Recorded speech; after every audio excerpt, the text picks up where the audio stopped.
This is Sparta!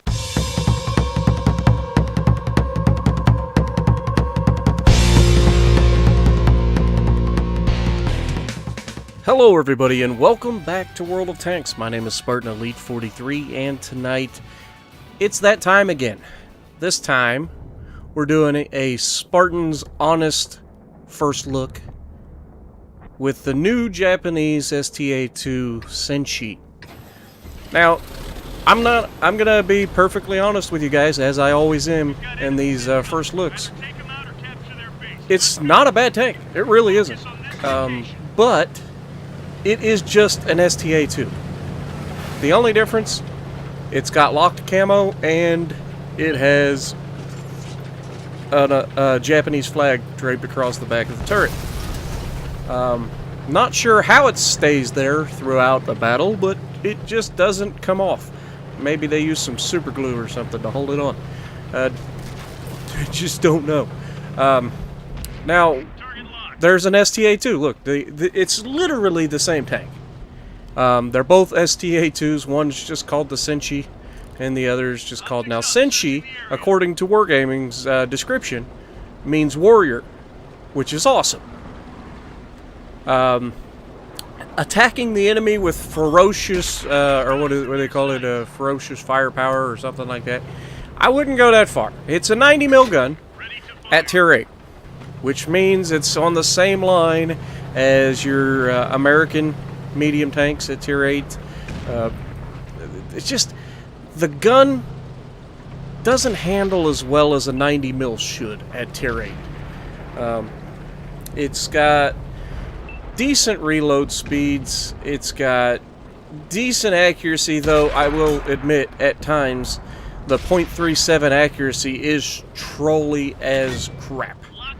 Now, this is one of the first couple games that I played this first match, and I averaged over, I think I played 15, 20 matches, something like that. Not a lot of games, but enough to, get a feel for the tank. I never played the original STA-2, Bullvi has, so I'm sure he's probably got a better feel for this tank than I do. So if you want, go ahead and check out. I'm sure he'll do something on it, or maybe he'll just do an STA-2 review, something like that, if he hasn't already. Now, you'll see I auto-lock a lot. I can't help it. When I'm in medium tanks, I just feel like auto-locking is the quickest way for me to get my eyes on target. And sometimes it works and sometimes it doesn't. But in this tank in particular, the one thing that I will say sets it apart from the Patton Tier 9 medium and the Pershing, it feels like a Pershing, but faster. It doesn't have the armor that those tanks have. Oop, there we go, another Senshi. And you just back off. He gets smacked again. We're about to be loaded. We pull out again. And there's the troll. There's the one shot that just decides it doesn't want to hit the target.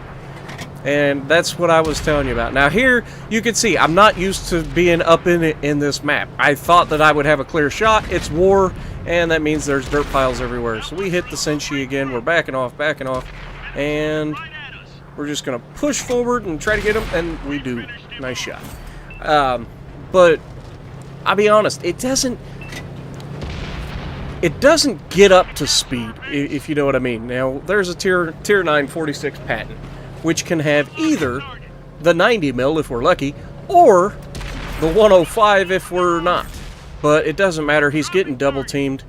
We're just going to sit here and punch him over and over again.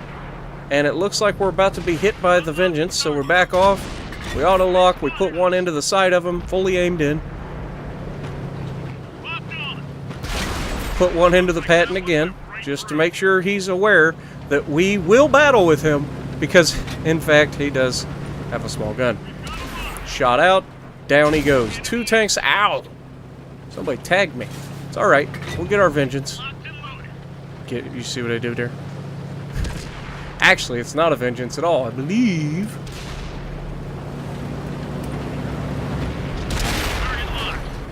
Yeah, it was the Huntsman Centurion. Thought it was British. But yeah, so first game out of the box. 3 kills, 10 hits, not bad. Tier 9 match. Now, that's one good thing about it is preferential matchmaking, which means unless you're platooned with people that are tier 8s, common tier 8s, then you are going to see no worse than tier 9s. And that's a huge bonus when you get into top tiers. Being able to know the worst that you're going to come up against is tier 9s. What I will say is, it's not a bad tank. I mean, I'm not a medium tanker. You guys know this. I'm working on it. I'm getting better. But I'm still not anywhere near where I need to be a medium tank. You know what I mean? Some of those guys like Bolvi and all those guys that are much, much better players in medium tanks than I am. But that's the first part of getting better, is knowing your weaknesses, right? So, but this STA2, it's not a bad tank, guys. It really isn't. It's a good platform. The 90 mil feels good. It's a little bit inaccurate at distance sometimes, but as a tank that you can just sit back with and shoot at a distance. Now, I don't have any perks on this. I didn't switch a good crew into it or anything. This is me running it stock. I do have rammers, GLD, and I think it's rammers. Let's see if I remember correctly. I want to say it's rammers, GLD, and verts, but it might be rammers, verts, and vents. Can't remember which setup I'm using in this current video, but I tried running with the coated optics because it doesn't have bad view range right off the bat. I believe it's got 380 or 390 view range, so it's not bad view range, especially for tier 8. I think it's 380, but don't expect this thing to bounce around. I mean, it just doesn't happen. There's just no reason this thing will bounce around. I mean, maybe if you're haul down behind a hill and you're using the gun depression, because it does have 10 degrees of gun depression. So maybe in that one specific opportunity, because the turret armor right near the gun mantle is a little bit thicker. But even then, I wouldn't trust it. It's not going to bounce rounds. But you see, we've come over here to the left side. As of right now, we've got one pin, but we've got this Oho with us. And I'm going to drive up here initially because I just want to see where the enemy is at. We got a Waffentrager Panzer IV there, we got a Chiri, and I'm detected. And like I said, I don't have any perks, no Sixth Sense or anything. So I pull up here first to give that Oho a chance to pull up. We had some guys spotted, we got some assisted damage there. But watch how trolly this can be. Now the first shot, right on the money, hits the guy, no problem. Second shot, derps into the ground. Okay, so when you're firing at the sides of IS-3s and basically any IS tank where it's got a very low profile, at distance you're going to struggle to hit those low profile tanks like that, because there's just not much room for the shot. Like if it drops even a little bit, you're going to miss. Now it is a 90 mil, which means you do have trouble pinning some tanks. Now we track him there, hoping somebody finishes him off. I feel like he's going to shoot at me. I back off, and sure enough, he does shoot at me. Hits the ground instead of me. Trying to get the cheeky one in there. And I will say that I added a few high explosive rounds after this match just to give me that little finishing blow that I could get off of this guy if I had high explosive. So you can see I load mostly the regular rounds, and then I had a few rounds of heat just in case, because the standard rounds will pin most things if you're shooting at weak spots. But at this angle and shooting at an IS-3 from that distance, it's just not going to happen. And even this Motherland, I mean, we're hitting into the turret at distance. You can see the reticle. I mean, that round can go anywhere in that reticle, and it's hitting everywhere but where I'm actually aiming.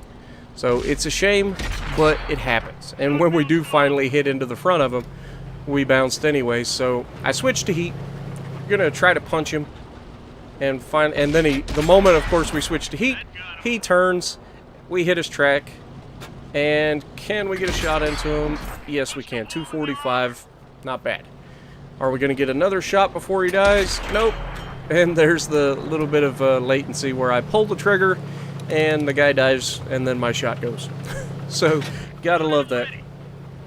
But, here we go again. Waffentrager Panzer IV, we light him up, we put one round in him, auto-locking, and then there's the T-30, American Tier 9 Tank Destroyer. So, we have yet to lose any health, which is a good thing, because I'm going to need every bit of it to take on that T-30 in a moment. So I'm just trying to reacquire that Waffenträger Panzer IV, because if I can make it only one big gun shooting at me, I like those odds better. But this tank is underpowered for the engine. Like, I think it only has 570 horsepower. It's got a decent top speed. I believe it'll do 55 kilometers an hour. It just doesn't get there very quickly. And the ground resistance, I don't know what the numbers are. You guys know me, I'm not the stats guy. I don't know all the numbers and all that crap. What I will say is, it feels sluggish in anything but the best ground. So keep that in mind. Now, we outrun his first shot. That's a good thing. We're staying below ground so that his team can't help it.